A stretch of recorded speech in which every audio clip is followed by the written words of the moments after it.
오늘은 10월 4일 수요일, 시간은 새벽 5시 30분입니다. 어제 미국의 기술주들이 상승을 했었는데 오늘은 큰 폭으로 하락을 했습니다. 연방준비제도의 고금리 장기화 예고에 미국 국채 금리가 지금 거침없이 치솟고 있습니다. 글로벌 채권금리의 벤치마크 역할을 하고 있는 미국 10년 만기 국채 금리가 드디어 4.8%까지도 돌파해서 2007년 이후 지금 최고치를 계속 갈아치우고 있습니다. 조만간 10년 만기 국채 금리가 5%대를 찍을 것이란 관측까지 쏟아지고 있습니다. 오늘 10년물 미국 국채 금리가 4.8%로 전날에 4.68% 대비 무려 2.5%나 높아지면서 2007년 이후 최고치를 기록하고 있습니다. 지난 5월 초에 3.3%에 불과했던 금리가 지금 5개월 만에 1.5%나 올랐습니다. 이렇게 국채금리 상승은 상대적으로 증시 매력을 떨어뜨릴 수밖에 없습니다. 상대적으로 안전한 주식 투자보다는 국채 수익률이 주식 투자로 인한 수익보다 더 높을 수 있기 때문입니다. 여기에다가 장기물 국채금리가 치솟을 경우 기업들의 자금 조달 부담이 점점 더 커지고 소비자 역시 고금리로 인해서 소비를 급격히 줄일 가능성이 커지기 때문입니다.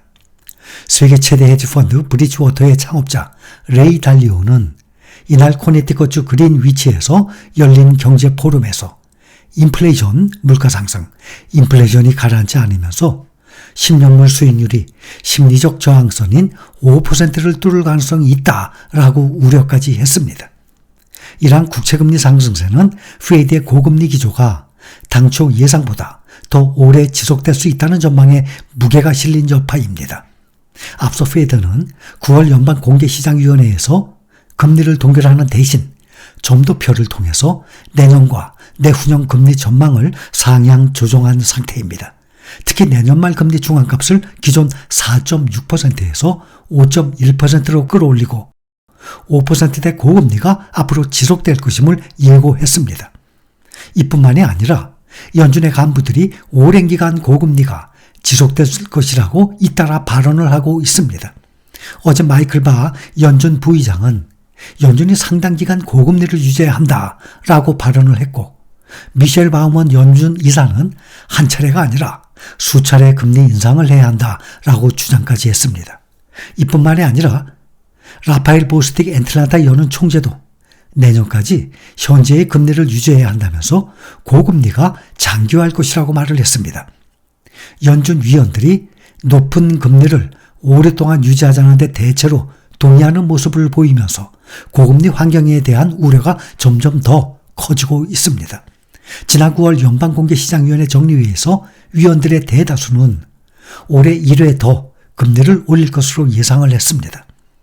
올해 1회 더 금리를 인상할 경우 내년에는 0.25%씩 2번 금리가 인하될 것으로 예상을 하고 있습니다. 이것은 5%를 웃도는 고금리 환경이 상당 기간 지속될 수 있다는 의미입니다.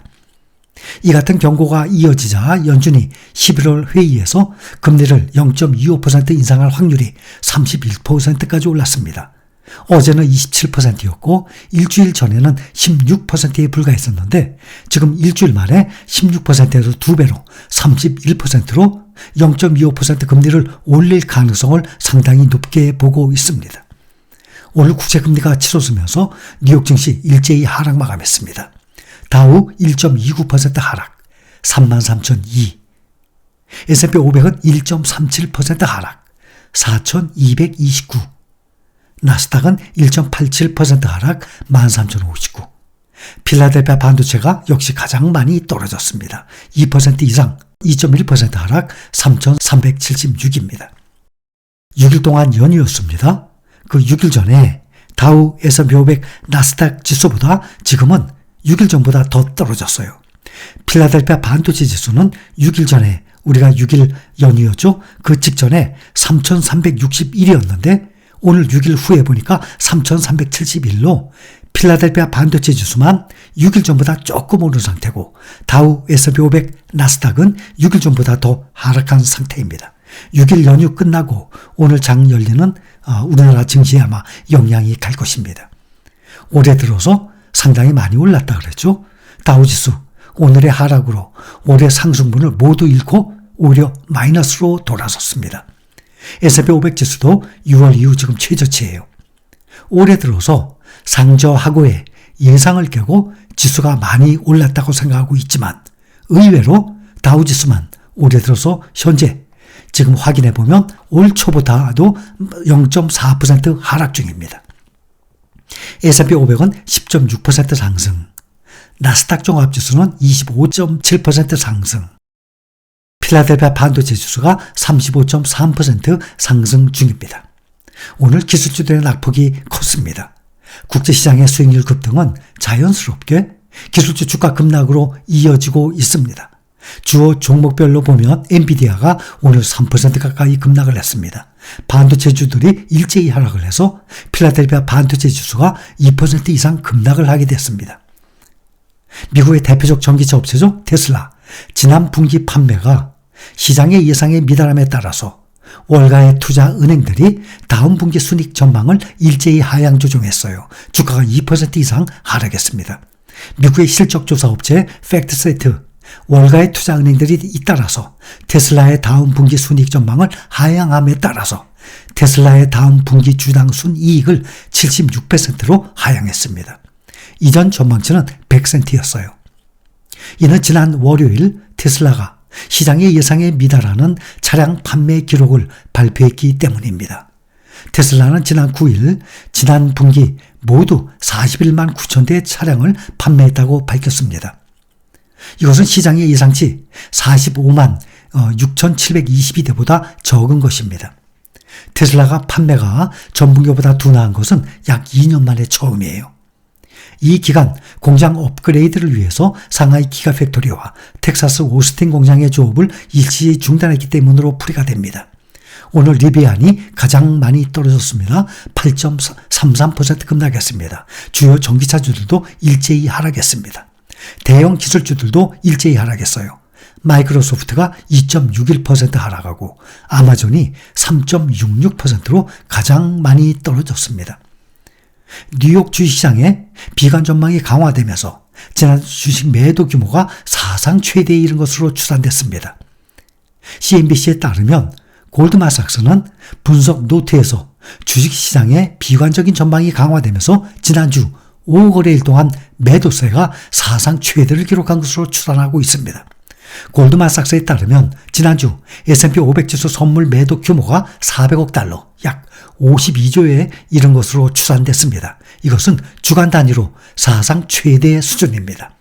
골드만삭스는 그러나 이 같은 매도 포지션이 지금은 대부분 마무리된 상태라고 이번 매도세는 이제 거의 끝나간다라고 평가했습니다.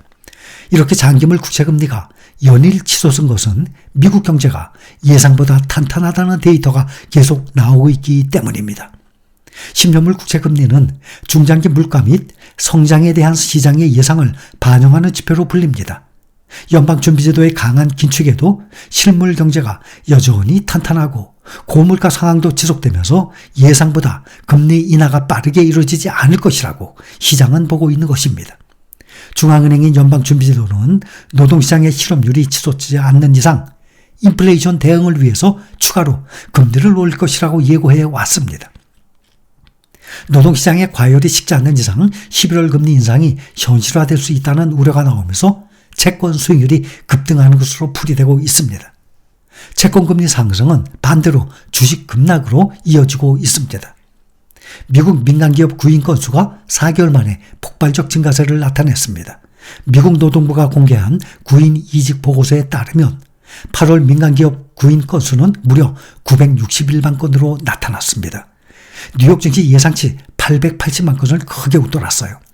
민간기업 구인 건수는 지난 4월 1032만 건을 찍은 후에 5월에는 962만 건, 6월에는 917만 건, 7월에는 890만 건 이렇게 계속 감소세를 보여왔었습니다.